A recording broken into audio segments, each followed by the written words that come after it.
Welcome to our class Deep Insights. So today we are discussing about fourth semester education honors core paper 9 ର ଆମେ unit 1 ର କିଛି discussion କରିବା MCQ type question ଉପରେ। ତ first question ହଉଛି ECC ର ପୂର୍ଣ୍ଣ ରୂପ କଣ? ହଉଛି Early Childhood Care and Education, ଯୋଉଟା ତୁମର answer ख ରହୁଛି। ECC ର ମୁଖ୍ୟ ଉଦ୍ଦେଶ୍ୟ କଣ? ECC ର ମୁଖ୍ୟ ଉଦ୍ଦେଶ୍ୟ ହେଉଛି କେବଳ ଶିଶୁଙ୍କ ଶାରୀରିକ ଯତ୍ନ ନେବା। ଖେଳ ଆଧାରିତ ଶିକ୍ଷଣ ତାହା ପାଇଁ ଗୁରୁତ୍ୱପୂର୍ଣ୍ଣ। ଏହା ଶିଶୁଙ୍କର ସର୍ବାଙ୍ଗୀନ ବିକାଶରେ ସହାୟକ ହୋଇଥାଏ। ECC ଶିକ୍ଷକଙ୍କର ମୁଖ୍ୟ ଆହ୍ୱାନ କଣ? ଅଧିକ ଛାତ୍ର ଶିକ୍ଷକ ଅନୁପାତ ଓ ନିମ୍ନ ବେତନ। NEP 2020 ଅନୁଯାୟୀ ମୂଳ ଭିତ୍ତିକୃତ ସୋପାନ ଫାଉଣ୍ଡେସନାଲ ଷ୍ଟେଜ କେତେ ବର୍ଷ ବ୍ୟାପୀ? ହେଉଛି 5 ବର୍ଷ ବ୍ୟାପୀ। 3 ବର୍ଷର ECC ପ୍ଲସ୍ କ୍ଲାସ୍ 1 କ୍ଲାସ୍ 2। ନିପୁଣ ଭାରତ ମିଶନର ଲକ୍ଷ୍ୟ କଣ? ସମସ୍ତ ଶିଶୁଙ୍କର ତୃତୀୟ ଶ୍ରେଣୀ ଶେଷ ସୁଦ୍ଧା ପଢିବା ଓ ଗଣିତରେ ମୌଳିକ ଦକ୍ଷତା ହାସଲ କରିବା ହେଉଛି ନିପୁଣ ଭାରତ ମିଶନର ଲକ୍ଷ୍ୟ। ECC ରେ ସର୍ବାଙ୍ଗୀନ ମୂଲ୍ୟାଙ୍କନର ଅର୍ଥ କଣ? ଶିଶୁର ଶିକ୍ଷାଗତ, ସାମାଜିକ, ଭାବନାତ୍ମକ, ଶାରୀରିକ ବିକାଶକୁ ଦେଖିବା। ICDS ଯୋଜନାର ମୁଖ୍ୟ ଉଦ୍ଦେଶ୍ୟ କଣ? 6 ବର୍ଷରୁ କମ୍ ବୟସ୍କ ଶିଶୁ, ଗର୍ଭବତୀ ଓ ଧାଇ ମାଙ୍କର ସର୍ବାଙ୍ଗୀନ ବିକାଶ ସାଧନ। ECCE ଶିକ୍ଷକଙ୍କୁ କି ଦକ୍ଷତା ଆବଶ୍ୟକ? ଧୈର୍ଯ୍ୟ, ସହାନୁଭୂତି, ସୃଜନଶୀଳତା ଓ ଖେଳ ଆଧାରିତ ଶିକ୍ଷଣ ଦକ୍ଷତା। ଆନ୍ସର ହେଉଛି ଖ। ECC ରେ ପିତାମାତାଙ୍କର ଭୂମିକା କଣ? ଶିଶୁର ଶିକ୍ଷା ଓ ବିକାଶରେ ସକ୍ରିୟ ଭାବରେ ଅଂଶଗ୍ରହଣ କରିବା। FLN ର ପୂର୍ଣ୍ଣ ରୂପ ଫାଉଣ୍ଡେସନାଲ ଲିଟରାସି ଆଣ୍ଡ ନ୍ୟୁମେରେସି। FLN ର ମୁଖ୍ୟ ଲକ୍ଷ୍ୟ ହେଉଛି ତୃତୀୟ ଶ୍ରେଣୀ ଶେଷ ହେବା ପର୍ଯ୍ୟନ୍ତ ପ୍ରତ୍ୟେକ ପିଲା ଭାଷା ଓ ଗଣିତରେ ମୌଳିକ ଦକ୍ଷତା ହାସଲ କରିବା। ମୂଳ ଭିତ୍ତିକୃତ ସାକ୍ଷରତା କଣ? ପଢିବା, ଲେଖିବା ଓ ବୁଝିବାର ଦକ୍ଷତା। ମୂଳ ଭିତ୍ତିକୃତ ସାଂଖ୍ୟିକ ଦକ୍ଷତା କଣ? ଦୈନନ୍ଦିନ ଜୀବନରେ ଗଣିତକୁ ବୁଝିବା ଓ ପ୍ରୟୋଗ କରିବା। ନିପୁଣ ଭାରତ ମିଶନ କଣ?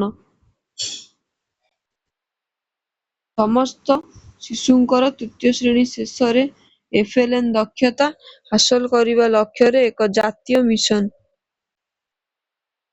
ମୂଳ ଭିତ୍ତିକୃତ ପର୍ଯ୍ୟାୟ ଫାଉଣ୍ଡେସନାଲ ଷ୍ଟେଜ କେଉଁ ଶ୍ରେଣୀକୁ ନେଇ ଗଠିତ? 3 ବର୍ଷର ECC ପ୍ଲସ୍ କ୍ଲାସ୍ 1 କ୍ଲାସ୍ 2 କୁ ନେଇକି ଆମର ଫାଉଣ୍ଡେସନାଲ ଷ୍ଟେଜ ଗଠିତ। FLN ଦକ୍ଷତା ବିକାଶରେ କି ଗୁରୁତ୍ୱପୂର୍ଣ୍ଣ? ଏହା ଭବିଷ୍ୟତର ଶିକ୍ଷା ଓ ଜୀବନ ପାଇଁ ଏକ ମଜବୁତ ଭିତ୍ତିଭୂମି ପ୍ରସ୍ତୁତ କରେ। କେଉଁ ଶିକ୍ଷଣ ପଦ୍ଧତି FLN ପାଇଁ ସବୁଠାରୁ ଉପଯୁକ୍ତ? ଖେଳ ଆଧାରିତ ଓ ସକ୍ରିୟ ଅନୁଭବ ମୂଳକ ଶିକ୍ଷା। NCFFS 2022 କଣ? ଜାତୀୟ ପାଠ୍ୟକ୍ରମ ଆଧାର ଫାଉଣ୍ଡେସନାଲ ଷ୍ଟେଜ ପାଇଁ।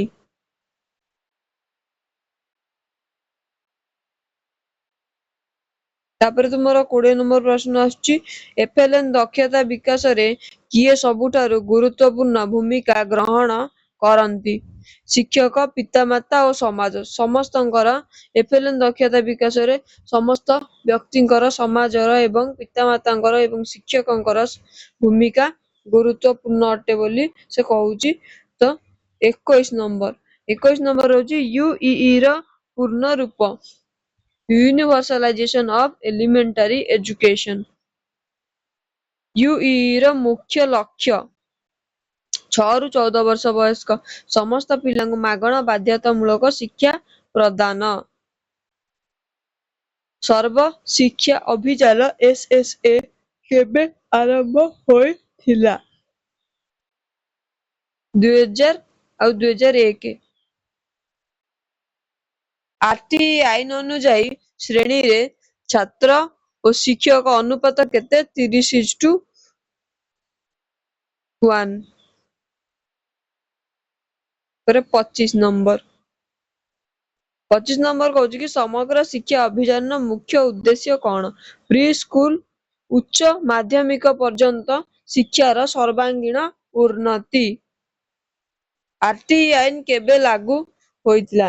ଏପ୍ରିଲ 1, 2010 ଲାଗୁ ହୋଇଥିଲା। ୟୁଇଇ ହାସଲ କରିବାର ମୁଖ୍ୟ ଅବରୋଧ କଣ? ଦାରିଦ୍ର୍ୟ, ଲିଙ୍ଗ ଅସମତା, ଶିକ୍ଷକ ଅଭାବ। RTI ଆଇନ ଅନୁଯାୟୀ କେଉଁ ବୟସ୍କ ପିଲାଙ୍କୁ 6 ରୁ 14 ବର୍ଷ ପିଲାଙ୍କ ପାଇଁ ଶିକ୍ଷା ମାଗଣା ବାଧ୍ୟତାମୂଳକ ହେବା ଦରକାର? ଶିକ୍ଷା ଅଧିକାର ଆଇନ RTI ର ମୁଖ୍ୟ ଉଦ୍ଦେଶ୍ୟ କଣ?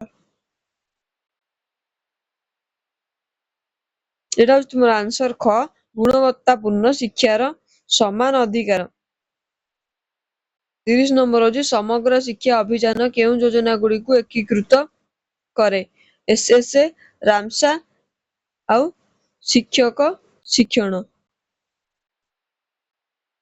ଯଦି ଏକ ଖେଳନା ଗୋଡ଼ କାମ କରେ ତାକୁ କଣ କୁହାଯାଏ? ଏକ ଶିକ୍ଷାଧର୍ମୀ ଖେଳନା। ଜଣେ ଶିଶୁ ଚିତ୍ରକଳାରେ ଆକାଶକୁ ନାରଙ୍ଗୀ ରଙ୍ଗରେ ରଙ୍ଗେ, ଏହାର ଅର୍ଥ ଶିଶୁଟିର କଳ୍ପନା ଶକ୍ତି ଅଛି। ଏକ ଶ୍ରେଣୀ କକ୍ଷରେ ସବୁ ଛାତ୍ରଛାତ୍ରୀ ଏକା ସମୟରେ ଭିନ୍ନ ଭିନ୍ନ କାମ କରୁଛନ୍ତି, ଏହାକୁ କଣ କୁହାଯାଏ? ବହୁବିଧ ଶିକ୍ଷଣ ପଦ୍ଧତି।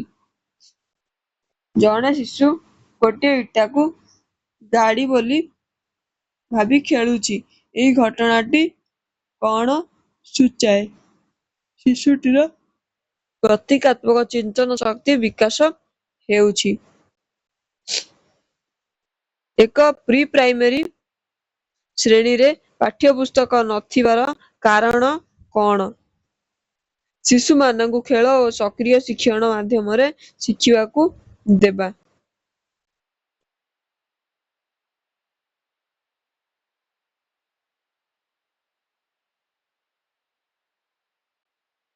ଶିକ୍ଷକ ଛାତ୍ରମାନଙ୍କୁ ଏକ ଗପ ଶୁଣାଇ ତାପରେ ତାହା ନାଟକ ଭାବରେ କରାଇଲେ ଏହା କଣ ପାଇଁ ହୁଏ? ଛାତ୍ରମାନଙ୍କର ସୃଜନଶୀଳତା ଏବଂ ଭାଷା ଦକ୍ଷତା ବଢେ। ଜଣେ ଶିଶୁ ବାରମ୍ବାର ତାର ହାତରେ ଥିବା ରଙ୍ଗ ସାଇ ଖାଉଛି, ଏହାର ସମାଧାନ କଣ? ଶିଶୁ ଅନୁକୂଳ ଓ ବିଷମୁକ୍ତ ରଙ୍ଗସାଇ ବ୍ୟବହାର କରିବା। ଶିଶୁମାନେ ଖେଳିବା ସମୟରେ ଯଦି ଝଗଡ଼ା କରନ୍ତି ତାହା କଣ ସୂଚାଏ?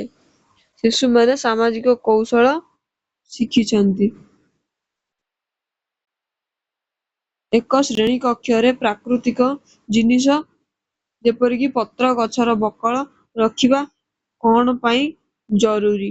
ଶିଶୁମାନେ ପ୍ରକୃତିକୁ ନିକଟରୁ ଚିହ୍ନିପାରିବେ ଓ ଜାଣିପାରିବେ।